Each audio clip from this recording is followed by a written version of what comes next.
Hey everyone, and welcome to The Explainer. Today we're diving into a truly fascinating intersection. We are looking at where severe mental illness, civil rights, and mandated medical care all collide. We're going to be unpacking assisted outpatient treatment, or AOT. It's basically a system designed to help folks who are caught in that heartbreaking revolving door of hospitalizations, homelessness, and incarceration. It's a heavy topic for sure, because it really requires us to balance personal liberty with absolute medical necessity. So let's unpack exactly what AOT is, how it works, and the real human stories behind the legislation. Okay, let's dive right into this, because to really get AOT, we first have to grapple with this massive medical paradox. Why on earth would someone suffering from a severe brain disorder actively refuse the exact treatment that could save their life, stabilize their mind, and, keep them out of jail? It's a question that families, doctors, and lawmakers have literally wrestled with for decades.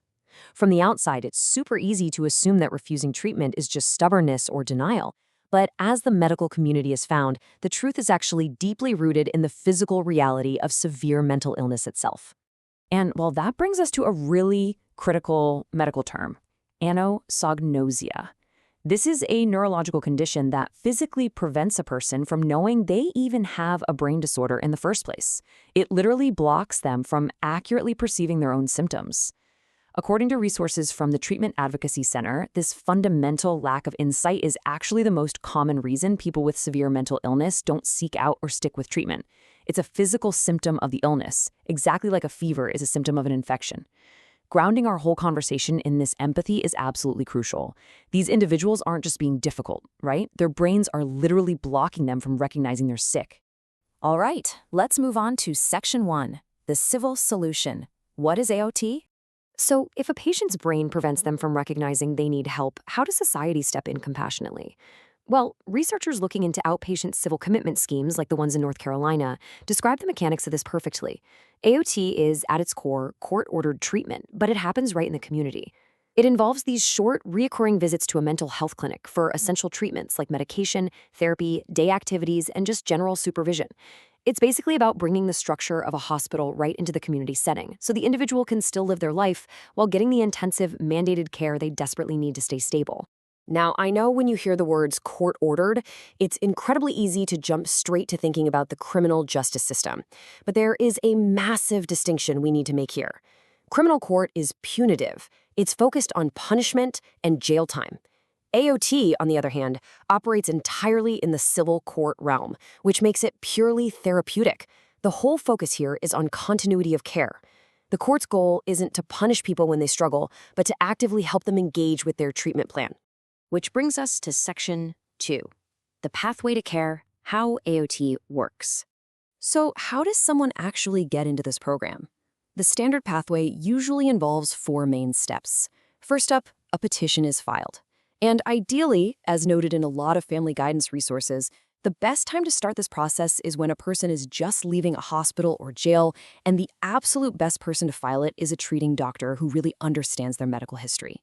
Next, that petition is reviewed by the civil court to make sure there's enough evidence to even proceed. Third, a hearing is held. And finally, if the judge agrees, a totally customized treatment plan is developed. The participant gets assigned a treatment team and is actually encouraged to help set their own goals. Now, of course, anytime a court mandates anything, we have to talk about constitutional and policy concerns. The AOT process has major due process protections baked right in. A judge can't just mandate care on a whim. The burden of proof is incredibly high.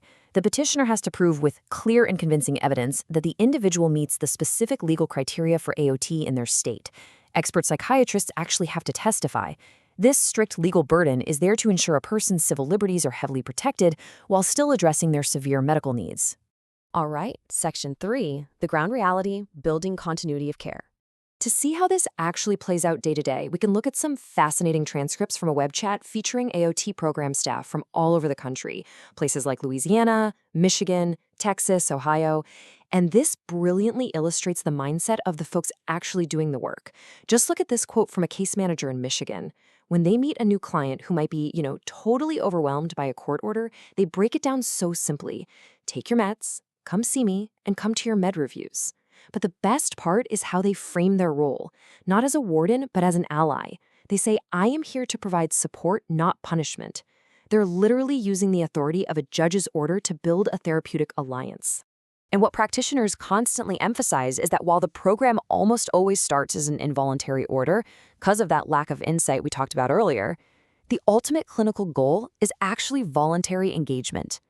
One program director from New Orleans mentioned that participants often start to really love the program. They like the accountability, the structure, and finally feeling heard by a judge. They even shared this awesome story of a woman who did so well on AOT that she kept getting promotions at work. And when it was time to graduate her, she actively asked to stay in the program voluntarily. She knew the structure was the key to her success. Now, here is a truly surprising fact shared by program leaders. It's supernatural to think that if someone on an outpatient program ends up back in the hospital, well, the program failed, right?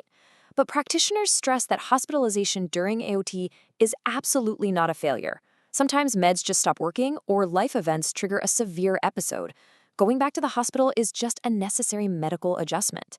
It's a clinical tool used to ensure continuity of care, not some punitive mark against the participant. But you might be wondering, what exactly happens if someone just outright refuses to follow the plan?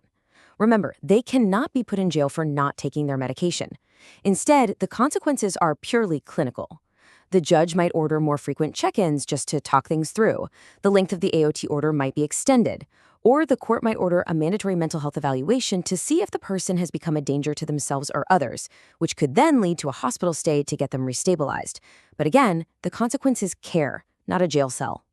Which leads us to Section 4, the support network, the family's vital role.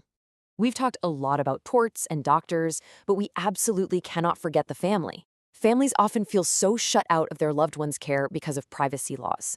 So the crucial point here is understanding how HIPAA actually works in the real world. Yes, HIPAA limits what doctors can share with you if the patient hasn't signed a release. But, as the AOT Family Guide makes crystal clear, nothing in HIPAA prevents treatment providers from listening to you. Families can and definitely should provide detailed medical histories, past medication reactions, and context to the team. If a doctor refuses to listen, the guidance says to put it in writing or escalate it to a supervisor. You have every right to provide that vital context. When families realize they can actually communicate with the team, their whole role fundamentally shifts. Instead of being these stressed out enforcers at home, they become these amazing, supportive engagement partners. How do they do it? By attending hearings to ease anxiety, by helping develop the treatment plan using their unique insights, by being the very first line of defense to warn the team at the earliest signs of deterioration, way before a crisis hits, and honestly, most beautifully, by being the first to recognize and celebrate those improvements with their loved one. So what does this all mean? We've covered a tremendous amount of ground today, looking at how the civil court steps in when severe illness completely blocks a person's ability to help themselves. By using a legal mechanism to guarantee clinical care, AOT attempts to walk a very fine, very difficult line. It forces us to ask a really profound question. When a patient's insight is completely blocked by their illness, is court-ordered compassion, this unique blend of legal accountability and deep therapeutic support, the key to true community care? It's a compelling synthesis of civil liberties and medical necessity, and it's a conversation that's absolutely going to keep shaping how we treat our most vulnerable. Thank you so much for joining me for this explainer, and hey, keep asking the big questions.